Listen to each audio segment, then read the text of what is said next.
Senator Van Hollen and Senator Pat Toomey, a Republican from Pennsylvania, are going to introduce new legislation that would sanction Chinese officials should they continue to follow through with controversial new national security laws for Hong Kong. Senator, what can you tell us about your work with Senator Toomey? Yes, this is legislation that we've introduced today to protect the autonomous nature of Hong Kong in the face of the Chinese government's crackdown there.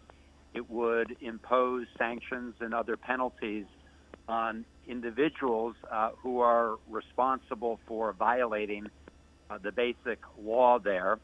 And it would also penalize banks that are doing business with those individuals. And so this is intended to send a clear message to China that it should not violate the agreements that it's reached with respect to Hong Kong. Senator, why is this proposal so important, and what does it show that it has bipartisan support from Senator Toomey?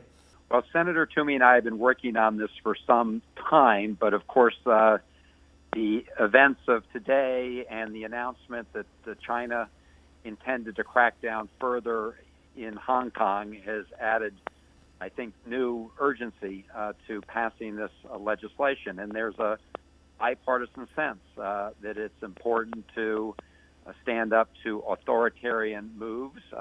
In this case, the actions China's been taking in Hong Kong, and has expressed its intention to take additional action. Meanwhile, yesterday you worked along with Senator Kennedy, a Republican from Louisiana, on another piece of legislation that passed with bipartisan support out of the Senate that would essentially require for Chinese businesses to have to follow some of the same transparency requirements if they're traded on public U.S. exchanges. Why is that so important? Yes, this is also legislation that Senator Kennedy and I have been working on for some time now. It's been over a year, and the idea is very simple, that all companies, foreign and domestic, that are trading on U.S. exchanges should have to comply with U.S. transparency laws with respect to accounting. This is designed to protect Main Street investors in the United States, or those investing on U.S. exchanges. And Chinese companies are the only companies anywhere in the world that are not currently complying with these accounting oversight standards. So this is to protect investors and make sure that they're not cheated out of their money. What message should China take away from the actions of the legislation that was passed last night in the Senate, as well as this new proposal that you have with Senator Toomey? What should they take away from this?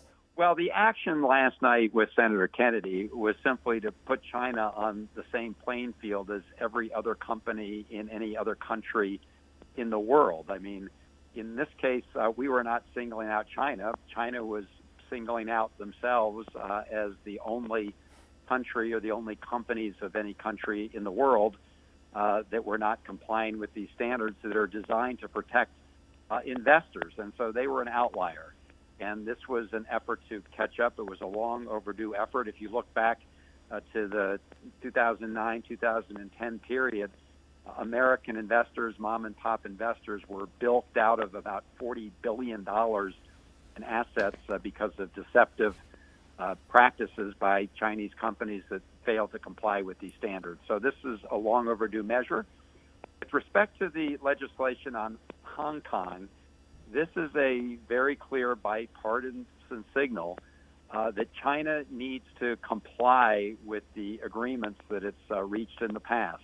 Back in the 1990s, when it agreed with the UK to the terms under which Hong Kong would essentially be addressed, they provided for autonomy, and they've been very slowly eating away at that. And then, of course, they accelerated those efforts over the last year. And today's news that they intend to, formalize some of the additional laws, take away additional freedoms, would essentially destroy Hong Kong in its current form. And violate the agreement. So that's a very important signal that, we shouldn't be tolerating Right. those violations of agreements. And just one final quick question in the 30 seconds or so that we have left. Just quickly, what do you want to see happen for when workers return back to work? What needs to be, what are you and your Democratic colleagues saying needs to happen in order to make workers feel safe for when they return to work? Well, first of all, the Senate needs to take up and pass the HEROES Act that passed the House of Representatives last Friday. It's very important relief.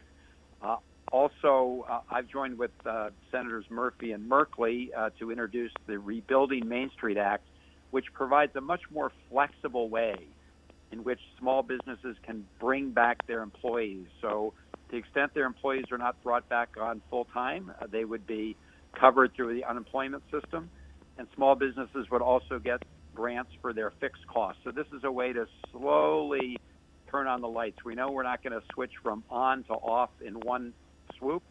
This is a way to calibrate that reopening in a safe way.